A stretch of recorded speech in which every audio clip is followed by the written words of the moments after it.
I'm Lucas Correa. I'm principal of ODD Architects. I'm here with my wife, Parshan Fatehi, and we're gonna present our house in the Andes, which is located in the outskirts of Quito, Ecuador. I want to start with talking about what we call the Andean vernacular and the practice of scientific fieldwork.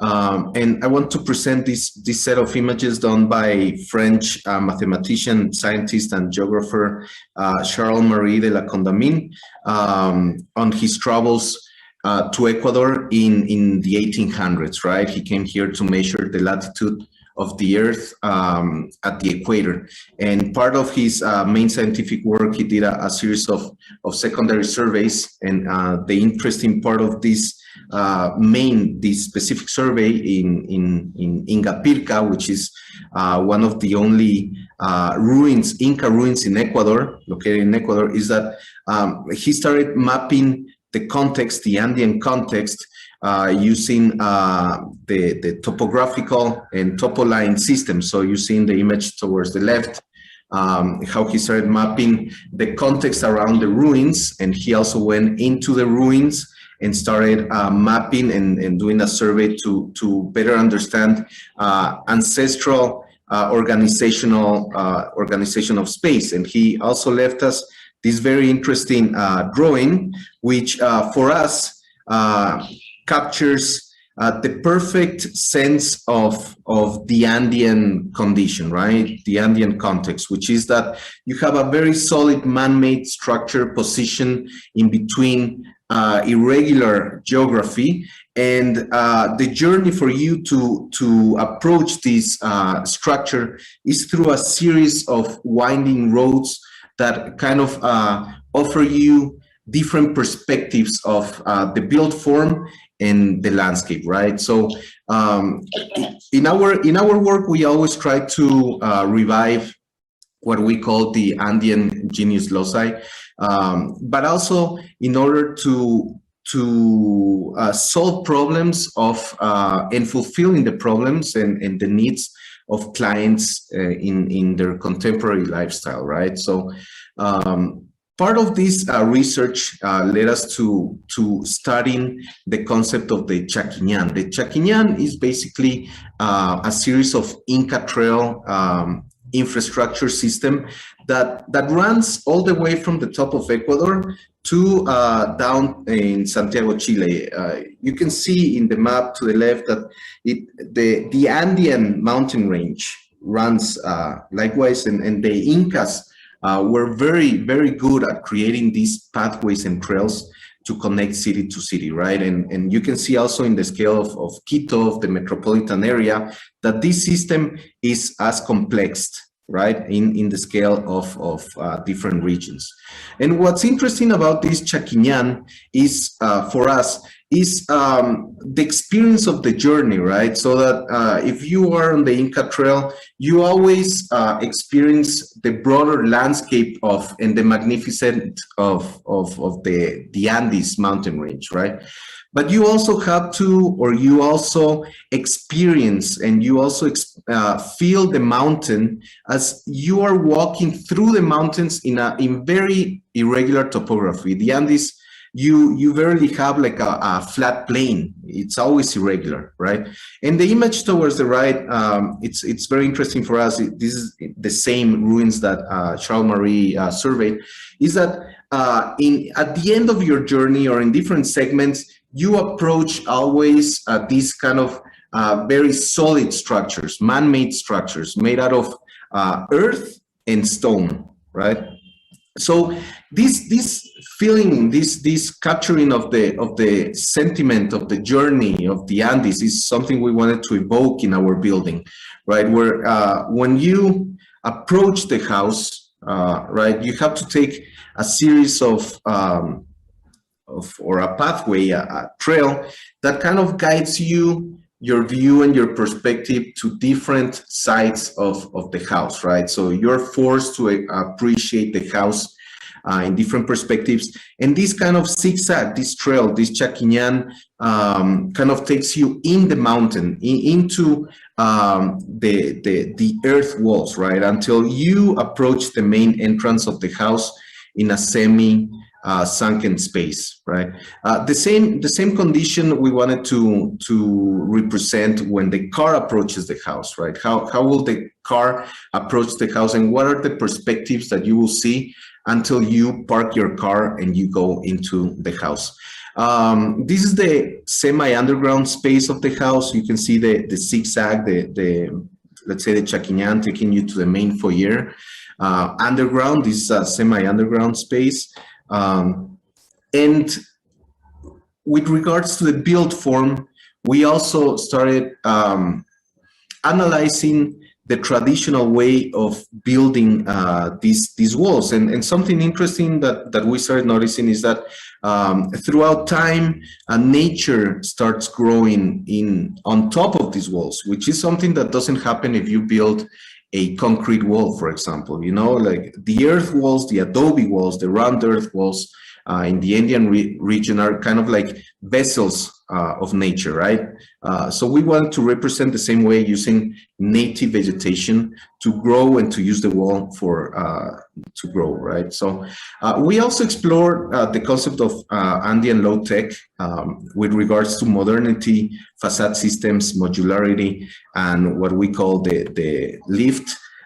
With regards to the envelope, the facade of the house, we explore the adobe brick, the Andean adobe brick, you know, as kind of the starting point. And we try to change the design and contemporalize the design, not only to allow different facade conditions, but also to improve the performance of the brick, right? So we made this module of the brick in order to create different angles, different shades and shapes in the facade. But we also created what we will say or consider a low-tech ventilated facade, right? Where the earth facade, the earth adobe brick, will always protect the inside of the house, right? By leaving a gap and by allowing humidity changes, drastic changes in temperature from day to night, and ventilation to stay in the outer envelope, therefore protecting the inside space. We're also interested in the sectional quality of architecture, especially also because in the Andes, everything is sectional.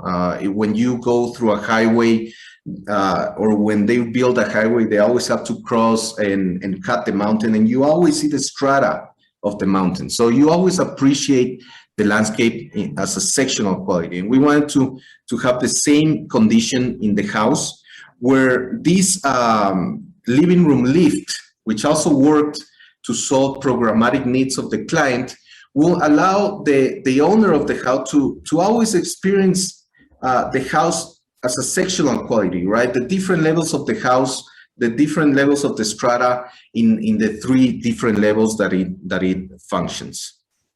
This is the second floor, or the elevated second floor, which is the public floor. Here is the lift. Something interesting about this floor is that the pool, which was also a requirement from the client, needed to exit into a lawn. So we had the conflict of doing rugged topography, but also doing a lawn. So we included kind of like a small top plateau on top of this landscape, protective landscape, to create like a small lawn for him to enjoy the use of the pool, right? And here you can also see how the lawn in this perspective kind of goes with the house. The vertical flow of the building was also important for us, so we tried to generate a light but organic experience of going in the different levels, using these different elements that help support the cantilever stair, but it also helps flow the circulation of the house. And then we also, as you see in the plans in the third floor, and also the landscaping around, we curated native species to surround the house, right?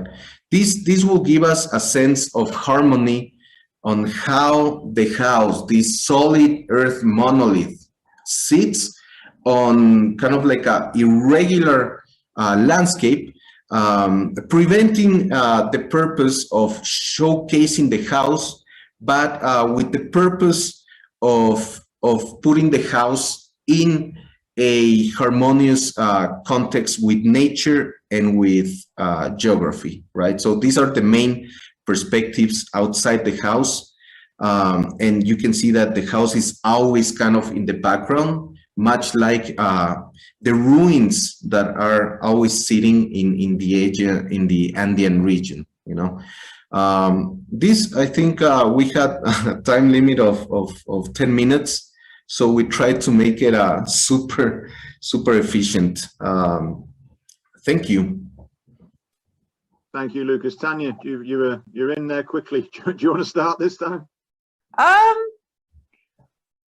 I really liked a lot about this house. I really like the facade treatment. Obviously, the plans are very simple and logical and square, and that's nice, kind of almost Palladian. But I particularly enjoyed the fenestration of the windows. There was a couple of other slides from the other side, and I think the windows are very nicely balanced with the cladding, and I love the fact that the cladding is translucent in places, and you can see the light shining through it. I think that's very clever. The fact that you've invented your own brick, my goodness, I mean, this goes back to basics. That's excellent as well. Is it the same brick that has been used, just one shape, and you've just, by turning it around, you have achieved the variations? Yeah, it's only one module, and the variations depend on the rotation of this module. And something also that I didn't mention is we wanted the facade to transform throughout the day. So these angles, as you mentioned, create different shades and tones throughout the day, and at night, in the places where it rotates completely, it creates this kind of light perforation. But at the same time, you have this very large areas of glass. Does it not get overheated? Because it gets quite hot in Ecuador. No, as I mentioned, like a misconception of living in Ecuador is that it's a tropical climate, but it's not, because we are super high. We are 3,000 meters above sea level. So the sun, you're right in saying that the sun is super strong at day, but at nighttime, the temperature drops drastically, almost 15 degrees, to give you an idea. So there's a lot of pressure and tension to the materials, the build materials. And that was also the reason for the double facade, right? So that the earth receives all of this heat, you know, and pressure, and protects kind of the dilatation and compression of the inside house. So is it air conditioned at all, or is it just all natural? No, it's all natural. And actually, in one of the spaces where, for example, here you can see. This is a courtyard, which I also didn't mention, but we have a skylight that completely opens. So in the daytime, when it gets hot, when the heat gathers inside, you just open the top, and the heat just flows out. So there's almost no mechanical systems. There's no heating or cooling. The house behaves completely normal throughout the year. It also cross ventilates really beautifully. Yeah. So sometimes you don't even need to open the top. Okay. Yeah. Just a very, very quick 2 technical questions. First, about the lift. Did I understand correctly that your lift is basically a room going up and down? Yes, that's correct. It's the main, let's say, living room. It's a 5 by 5 meter square that goes up 3 levels. In the lower level, in the foyer, the entrance foyer, it acts kind of as a wine room, or like pre-room, you know, where the client receives people, and he doesn't want them to go up into the main house. Then it goes up one level on this level, and it acts as a complement to the main living room space. And then it goes towards the third level, and it complements the master bedroom, and it creates kind of like as a mini suite, a bedroom in a living room. I mean, it's, as a concept, it's quite disturbing. You're sitting there watching television and somebody came and pressed the button and you're moved with your sofa, you're moving down to another level all of a sudden. That's a bit weird. And the second question is, can I see this section? Yes, you've mentioned something about the lawn being, there was something about the lawn that you had to build it up, or I didn't quite understand that. Yeah, sorry about that. Basically, what we did, and because of time, I didn't explain that well, we carved part of the lot, right, to create this semi-sunken space. And with the earth that we carved at the house, we create a set of mounds, right, to create the privacy towards the street. And that mound on the front of the house goes all the way to the second floor, to the social floor, right? And we complemented it with a plateau, let's say a top plateau that acts as the main lawn for the social area. Okay, so you just moved the earth to, yeah. Good, thank you. Yeah. And Tanya, back to your comment about the lift, we should mention that the client is a single man, and so he wanted this as his playground almost, and that's why we have included as well the play with the levels and connecting to different levels of the house and extending the spaces and transforming. Wanted to take his sofa with him wherever he goes in the house. I understand. Yeah. Yes, and we also had a lot of area restrictions. We couldn't build too big of a house, and he wanted 3 types of living rooms, you know. And our solution actually was, if he's living there alone and he wants to enjoy the whole house, why create a wasted space that he's gonna use it maybe once a month or once a semester, and compact those 3 living rooms into 1 lift that goes different levels, right? Thanks, guys. Patrick, do you have anything? Is it a villa, or is it a holiday home, or do they live there all the time? Yeah, it's his. It's actually his first house, his main house. And then there seems to be other houses nearby. Is that true? Yeah, there's it's kind of like a rural outskirts area where you have lots separated by setbacks, and you have different houses. Yeah, it's sort of funny because I can, when you were describing the narrative of I like the phrase the Andean vernacular and the practice of scientific tradition, I thought it was very interesting. And I didn't expect to see a steel framed house clad in bricks. I expected to see something much more monolithic and physical. I just wonder if you feel as uncomfortable as some people might with that description of the house as a lightweight steel glass box clad in something. Yeah, that's a very good point. There's always a dichotomy between what is traditional architecture and, let's say, contemporary architecture, especially here in the Andes, and especially in Ecuador, where contemporary architecture has been, let's say, has been specified to being built with the concrete masonry unit, with the cement masonry unit. Like if you come to Ecuador, I will argue that 99% of construction is done with CMU, right? Very low quality CMU, and then stuccoed and painted over. So that's how, let's say, modernism has evolved or devolved in the contemporary city, right?